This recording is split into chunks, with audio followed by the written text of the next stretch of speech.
and a crowd started to gather. And these people feared for their safety. They couldn't get out of the house to get home. They had to call the police. They had to get police escorts.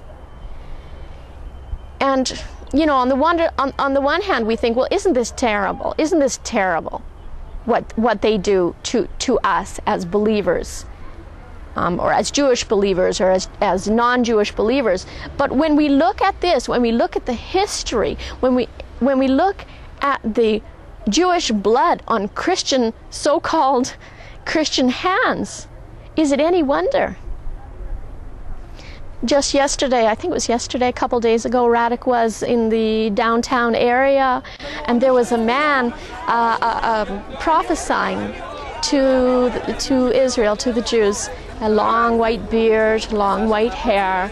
He looked very calm, very peaceful, but he was speaking to them not really about the Messiah so much as that for the people of Israel to turn to God and to put their trust in God, and that He's going to save them. And this raised such an incredible ruckus you wouldn't believe. The people of Israel have a way of arguing amongst themselves about things that really don't even have anything to do with them. You know, for example, if you're on the bus, you might come on and somebody thinks that you don't have your child dressed warm enough. So they'll tell you, you know, your children are their children. In Israel, we're all mishpacha, we're all family. And people of Israel are very forthright, and they'll just tell you, you know, you silly mother, you don't have your child dressed right for this kind of weather. Then someone else will say, no, they're actually overdressed instead of underdressed, and then the two of them will start arguing whether the child's overdressed or underdressed. This actually happened to a friend of mine, but it's just typical. So the people in this downtown square started arguing about this man. One was saying he's a Christian missionary, and he started spitting and screaming Holocaust, and someone else was saying, give him a chance, he's not speaking like a missionary, let him talk, give him a chance. Anyways, what a ruckus. But you know, many people, it's not so easy to share about Yeshua here because of this. Because it's almost like an allergy. It's almost like an allergic reaction. You know, when some people who have hay fever and they breathe pollen or something, they immediately start sneezing. And my son had allergy to horses, and if he even got a whiff of a horse, he started to sneeze, and his face started to puff up, and his eyes turned all red and started to water, and it was just a terrible sight. And my daughter got a horse once. He had to move out of the house until we got rid of all the horse stuff, any trace of the horse. Not even one little horsehair. Well, I think that's what the Jewish people have against, I won't say Yeshua, but who they have against Jesus. Christ. The very name triggers this negative reaction. It's really very, very sad that the people who follow the Messiah caused his name to be so abhorrent. I could give you many other examples, but I think if you would come and spend some time here, you would start to pick that up. You would start to understand how very abhorrent Christianity in the name of Christ and Jesus is to the Jewish people. And I think when we look at this, we can't really blame them.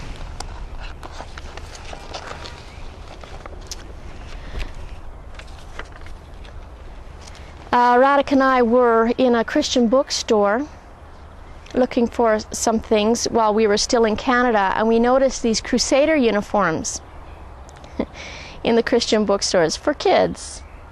You know, to put on the full armor of God. It was a Crusader uniform with a big cross on it. And I was thinking how many of these Christians that buy these or stock them, how many of them really understand what the Crusaders did to the Jews? The Pope Innocent III said, the Jew who denies that Messiah has come, that he is God, lies. Herod is the devil and the Jews are demons. In the Fourth Lateran Council of 1215, they met in Rome to determine the relationship between Christians and Jews. They decreed that all Jews must wear a Jewish badge. Hitler used this policy to force the Jews to wear the yellow Star of David, to mark them for abuse and execution. The Lateran Council also decreed that the Jews could not hold public office, and the Nazis used this to dismiss every Jew in Germany from civil service positions. In the Spanish Inquisition, they massacred hundreds and thousands of Jews throughout Spain if they wouldn't convert to Christianity. It was either be baptized or die. They were tortured, they were burned at the stake. And all this violence was done in the name of Christ. There were also the Russian pogroms, was a formal persecution of the Jews done with the approval of the church. Now some people I know are going to say, well, this was not really the church, this was the Catholics. Okay, and people like to blame all of this on the fact that they were Catholic. The Protestant church would like to do that. But I think we need to look also at the words of one of the greatest reformers, of Martin Luther. He said this in his book, "Know this, Christian, you have no greater enemy than the Jew." You know, Martin Luther started out loving the Jews, but then when they would not convert, he became frustrated and he turned against them. "Know this, Christian, you have no greater enemy than the Jew." In his tract on the Jews and their lies, he wrote that Jews should be enslaved because they were children of the devil. They should never touch a Christian's hand. Luther demanded their synagogues be burned to the ground, their books destroyed, their homes laid waste, their cash and treasures be taken from them, their rabbis forbidden to teach, and their tongues be cut out from their throats. In opposition to this, Yeshua told his disciples that we should love one another.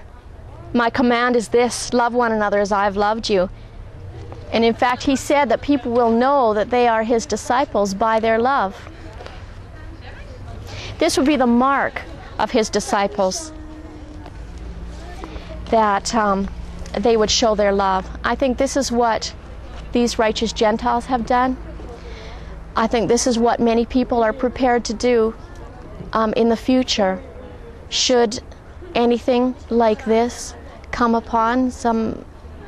Some people are predicting that there will be another terrible time of trouble come upon Jews worldwide, and there are believers I know in all the nations who are prepared to be a righteous Gentile and to stand with the Jewish people and with God.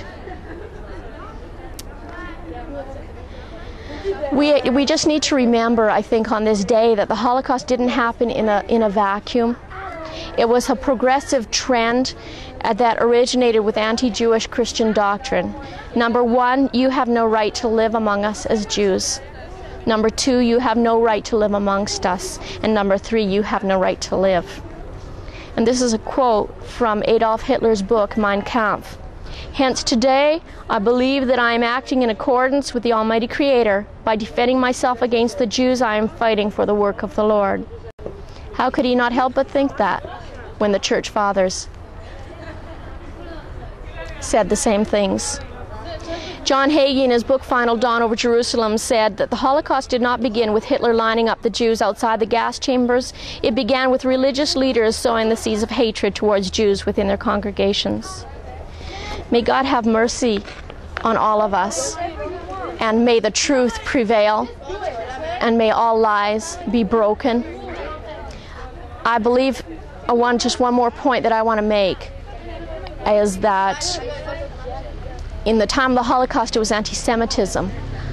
And many of the churches in Germany and in the nations were deceived into going along with Hitler. They have signs on their podiums, on the platforms with the cross was the Nazi symbol also, and they joined hands with Hitler.